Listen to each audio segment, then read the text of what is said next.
বন্ধুরা, তোমাদের কাছে আবার একটা ভিডিও আমি নিয়ে আসলাম। ভিডিওটা দেখো। আমার বর্তমানে অবস্থা খুবই খারাপ। চাল শেষ। চাল শেষ বলতে কি, আজকে দুপুরের রান্নাই লাস্ট। তারপর হচ্ছে চাল কিনতে হবে। চাল নেই, তাই সবটাই তোমাদের কাছে তুলে ধরতাম না, তাও অনেকে কমেন্ট করছো দিদিভাই বড় বড় ভিডিও দাও, তার জন্য এটা তুলে ধরলাম।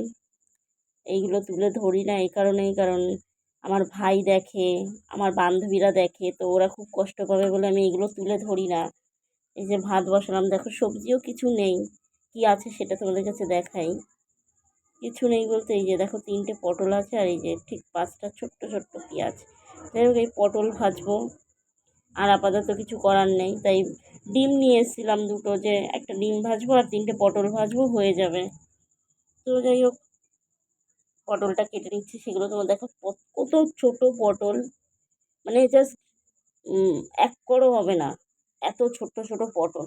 কিন্তু এই পটলগুলো খেতে খুব টেস্টি হয়। তো এই পটল ভাজা ভাত করবো, আর ভাতের মধ্যে আমি যেটা করি, জানি না কে কীরকম খাও, পেঁয়াজ সিদ্ধ। আমি খেয়ে ভালোই লাগে। যাই হোক, এই পটল কাটার পরে পেঁয়াজ কেটে নেবো। এই দেখো পেঁয়াজ, ছোট্ট ছোট পেঁয়াজ। এই পেঁয়াজগুলো সুন্দর করে কেটে ছেলে ধুয়ে ভাতের মধ্যে দেবো। সেটা সবই তোমাদের কাছে তুলে ধরবো। তো যাই হোক, আমি যেটা বলছি এটা হচ্ছে পিয়া বণিক।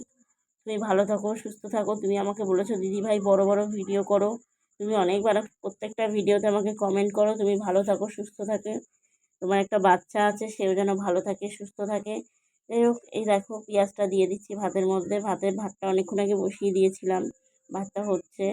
তো এই যে তারপর চলে গেলাম কোথায় না, পটলে নুন হলুদ মাখাতে হবে। একটু নুন না মাখালে পটলটা, নুন না ঢুকলে ভালো লাগে না খেতে।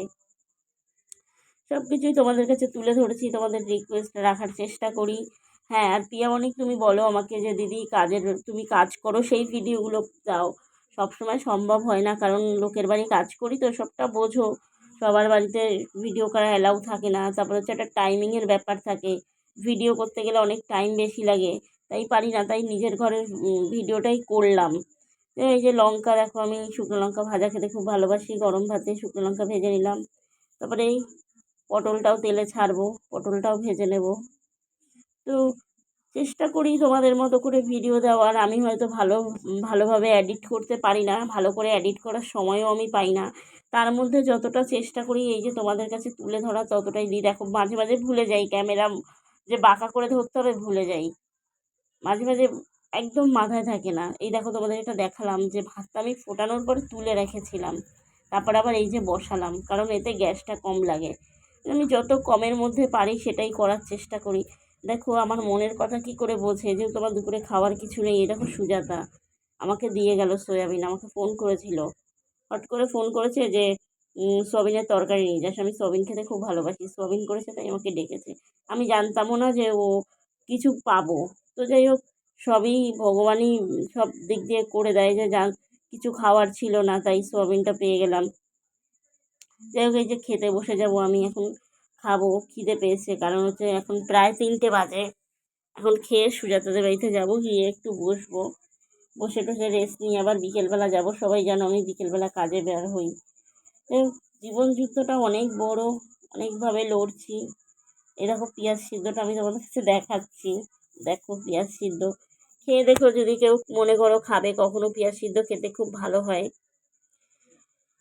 তো সবাই আমার ইউটিউবে যত বন্ধু বান্ধব আছে, দাদা ভাই, দিদি ভাই বা কাকিমারা আছো, আমার মায়ের সমবয়সী আছে, সবাইকে অসংখ্য ধন্যবাদ আমার পাশে থাকার জন্য, এইভাবে আমাকে সাপোর্ট করার জন্য। তোমরা পাশে না থাকলে হয়তো আমি আজকে এতটা মনের জোর পেতাম না, এতটা সাহস পেতাম না। এই দেখো সয়াবিনের তরকারিটা খুব সুন্দর করেছে। তোমাদের জন্য হয়তো আজকে আমি এত খুশি থাকতে পারি বা ভিডিও দেওয়ার চেষ্টা করি, খুব আনন্দ মনে হয় যে না, আমার একটা পরিবার মনে করি। তোমরা কমেন্ট করো, আমি রিপ্লাই দিই, আমার খুব ভালো লাগে। তো সবাই ভিডিওটা দেখো, আমার পাশে থাকো, যেন সত্যি আমি কিছু করতে পারি জীবনে, যেন করে দেখাতে পারি যে না, আমিও পেরেছি। এই খাওয়া দাওয়াটা চলছে। আমি সবসময় বলি আমি একটু খেতে টেতে ভালোবাসি। তাও হ্যাঁ, খেতে ভালোবাসি মানেই যে সবসময় ভালো ভালো খাবার লাগবে সেটা নয়। আমি পরিস্থিতি অনুযায়ী সব কিছু মানিয়ে নিতে পারি। আমাকে যদি কেউ মাংস ভাত দেয় সেটাও খেতে পারবো, যদি কেউ লঙ্কা দিয়ে দেয় আমি সেটাও একই একই মোমেন্টে খাবো। মানে আমার হাসি কোনো কষ্ট মনে হবে না যে না আমি লঙ্কা ভাত খাচ্ছি, কোনো দিনের জন্য না, এটা ছোট্টবেলা থেকেই আমার। দেখো, তাই কিছু বাজার ছিল না বলে বিকেলবেলা আসার সময় বাজার নিলাম। এখান থেকে 500 আলু নিলাম, কারণ 1 কিলো আলু অনেকটা হয়ে যাবে, আমার লাগবে না। 500 আলু আর কলা নিয়েছি, 2টো কলা 10 টাকা। অনেকক্ষণ চিৎকার চেঁচামেচি করার পরে 3টে কলা 10 টাকায় দিল।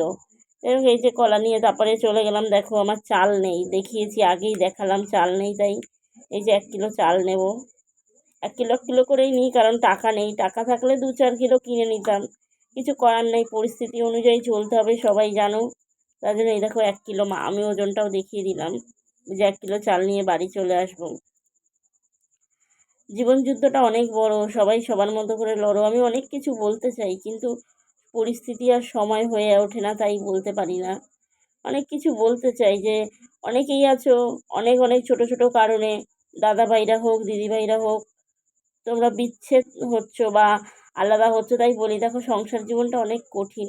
সবাই একটুখানি স্যাক্রিফাইস করো, দুজনকে উভয় যদি স্যাক্রিফাইস করো না, তাহলে কিন্তু জীবনটা অনেক সুন্দর, অনেক সুন্দর হয়। তাই আমি অনেক সময় দেখি যে ছেলেটাও ভালো, মেয়েটাও ভালো, কিন্তু না কোনো ক্ষেত্রে দুজনে একসাথে থাকতে পারে না। তাই বলি সবাই একটু একটু স্যাক্রিফাইস করে দেখো, জীবনটা অনেক সুন্দর, অনেক সুন্দর। হয়তো সবাই সবার মনের মানুষকে পায় না, সবাই যে যা চায় পায় না, কিন্তু যেটুক পায় সেটুকের মধ্যে মানিয়ে নেওয়ার চেষ্টা করলে হয়তো জীবনটা অনেক সুন্দর। আজকে আমি ওর সাথেও ভালো থাকার চেষ্টা করেছিলাম, কিন্তু কি করব, একটা অমানুষের সাথে তো আর থাকা যায় না। তাও যে 2.5টা বছর চেষ্টা করেছি, এর জন্য তো আমি আমার চেষ্টার যে আমি যে চেষ্টা করে ভুল করেছি, সেটার রেজাল্ট আমি নিজের হাতে পেয়েছি। আজকে অর্ধেক প্রতিবন্ধী হয়ে পড়ে আছি। যাই হোক, সবাই পাশে থেকো, সঙ্গে থেকো, ভিডিও বানানোর উৎসাহ দিও, যেন নেক্সট ভিডিও ভালো করতে পারি, আরও চেষ্টা করি। কমেন্ট করে ধন্যবাদ।